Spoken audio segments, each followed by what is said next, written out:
हचरा हचरा करी होई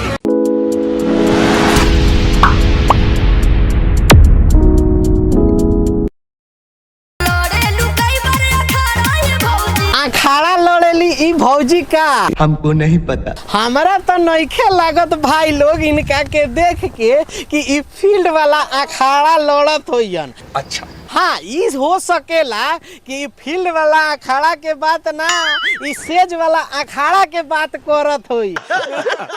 का भौजी का कहे अरे कुछ मत कहो लेकिन तहारी हंसी बता रहल बा कि कुछ तो बा। ई जवानी के एज में सेज वाला डोज लागत तो ज्यादा ही मिलता। आई तहार मुस्किया देख के नु हमरा तो मन करता कि कैमरा में घुस के एगो चुम्मा ले ली। हाँ तो सुनो ना ये हो हमर करेजा सुनाओ सुनाओ। हम तो हारे बतिया सुनेला तो 2000 किलोमीटर से चल आयल बानी। बड़ा हरामी हो बेटा। आज सोचा थकबो कि हम कितना बोले नी। चला हम चुप हो जाता नी। बोला बोला अझला से लागल भोर हो जाता क्या बात करो तारू भौजी हो साझे से लगल भोर हो जाता। कितना दिन के खखुआइल बारू।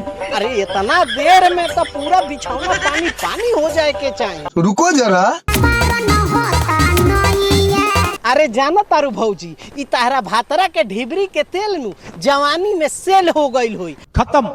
अब बताओ हमरो के एक बेर चांस दे के देखो ना खाली 2 घंटा खातिर ई तारा जवानी के नाव के पार लगा के किनारा ना कह देनी तो कोही ह। ये बड़ी अच्छी बात कही है। बाकी एगो बात पूछल चाहतानी भौजी ई तारा भातरा में ऐसन कौन प्रॉब्लम हो गईल बा बता सकेलू तो बताओ। सफर सफर मोर सैया अच्छा ई प्रॉब्लम बा टेंशन नहीं लेने का अपुन है ना। तब तो समझ में आ गइल कि ई मर्दा के गर्दा में ना ई मौके के गर्दा के प्रॉब्लम बा। जाना तानी लोगिन ई जवानी में ई मर्दा ना ई मौगी ज्यादा अपन जवानी सेल कइले बिया। यही से गुफा बोल आ चूहा छोट पड़ के सकर सकर करता। अभी मजा आएगा ना भिड़ो। का बात बा भौजी। सफर सफर मोर सैया अरे हाँ समझ गईनी आगे को। सफर सफर मोर सैया अरे यार ई सगर सगर करत रहबे तो हचर हचर कब होई। हचरा हचरा करी होई Once more.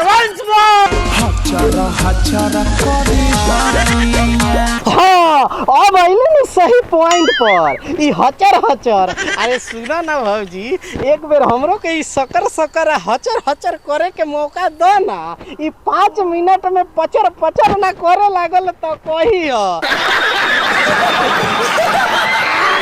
सफर सफर मोर सैया हचरा हचरा करी होई अब रउआ लोग के का लागता भाई लोग ई जा तो संतरा भौजी के तनी पचर पचर हचर हचर को के आवत हम वो जातानी मिलतानी अगला वीडियो में। लेकिन जाए से पहले नु वही भौजी खातिर आह करे वाली खातिर लाइक शेयर कमेंट कर दी लोग। मिलतानी बाय बाय टेक केयर जय हिंद।